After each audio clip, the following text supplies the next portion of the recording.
dreams are free, but goals they have a cost.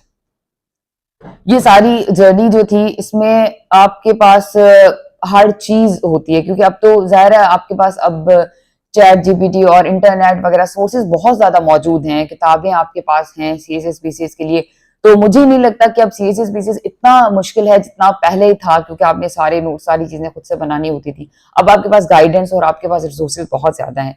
पर फिर भी मैं ये सोचती हूँ कि एक चीज की कमी है जिसकी वजह से स्टूडेंट्स अभी भी जो है इनका जो क्वालिफिकेशन का रेशियो है वो बहुत कम है, और वो है विल पावर।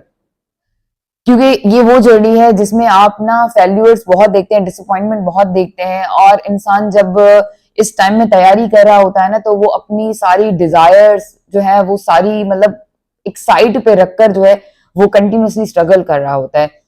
हमारे उस्ताद हैं वो कहते हैं कि ना कि dreams are free, but goals they have a cost. ठीक है, you have to pay for that. जब आपका ड्रीम होता है तो हर कोई ड्रीम देख सकता है, पर आप गोल जब आपने सेट करा होता है ना, तो फिर आपने उसके लिए जद्दोजहद करनी पड़ती है, आपने उसकी कॉस्ट पे करनी होती है, और वो है चैलेंजेस। मोहम्मद अली बॉक्सर के बारे में आप सबने सुना होगा, तो उसकी जो कुछ लाइन्स है बहुत मतलब इंस्पायरेशनल हैं। तो मैं हमेशा से जब से तैयारी स्टार्ट करती थी तो वो अपने माइंड में मैं रखती थी। मोहम्मद अली कहता है कि it's not the strength that makes you successful, but it's the will power.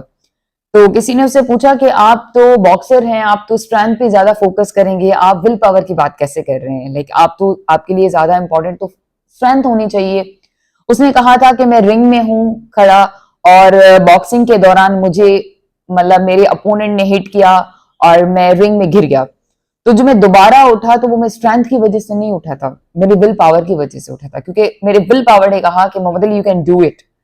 तो हमारे पास जो कॉम्पिटेटिव एग्जाम होते हैं ना, हजारों करोड़ों स्टूडेंट्स इसमें जो है वो अप्लाई करते हैं, तो ये भी इसी तरह है कि एक बार फेल होने के बाद दोबारा खड़ा होना बहुत मुश्किल होता है। तो ये जो किताबें वगैरह ये आपको इस चीज में हेल्प नहीं करती, बल्कि आपका विल पावर करता है कि आपने इस मैदान में गिर के दोबारा उठना कैसे है। जब आप इस मैदान में गिर के दोबारा उठना सीख गए ना, तो यकीन समझें कि आपको कामयाबी इसी मैदान से ही मिलेगी। तो हर किसी का विल पावर होता है। तो मेरा विल पावर मेरे फादर थे। जब वो ये कहते थे मेरे फेल्यूर के बाद कि बेटा आप फेल नहीं हो, आपने अगर 11 सब्जेक्ट पास करके एक सब्जेक्ट में आप अगर कुछ मार्क्स से रह गए हो तो आप मेरे लिए फेल नहीं हो, आप पास हो, यू कैन डू इट। तो वो जो अल्फाज होते थे ना, वो मेरे लिए विल पावर था, जो कि मुझे मोटिवेट करता था कि नहीं आई कैन डू इट। तो फाइनली वो विल पावर जो मेरे साथ था अपार्ट फ्रॉम माई स्टडीज, वो एक राज था मेरी कामयाबी का। तो मैं स्टूडेंट से यही कहती हूँ कि देखिए, मैं आपको ये नहीं कहूंगी क्या पढ़ना है क्या नहीं, ये एक सेकेंडरी थिंग है जो कि एज अ मेंटर मैं तो आपको दे ही सकती हूँ। इसके अलावा मैं जो प्रीशियस एक्सपीरियंस अपना शेयर कर सकती हूँ आपके साथ, वो ये है विल पावर आपका, और अल्लाह पे यकीन।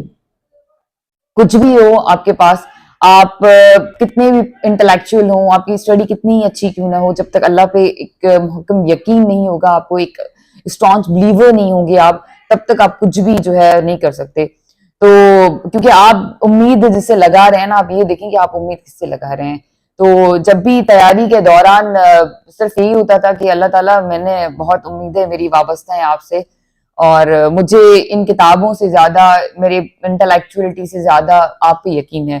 तो अल्लाह ताला वैसा ही है जैसा आपको यकीन है उस पर। तो this is all my journey, कि जो कि स्टार्ट हुई फेल्यूर्स के साथ और एंड हुई सक्सेस के साथ।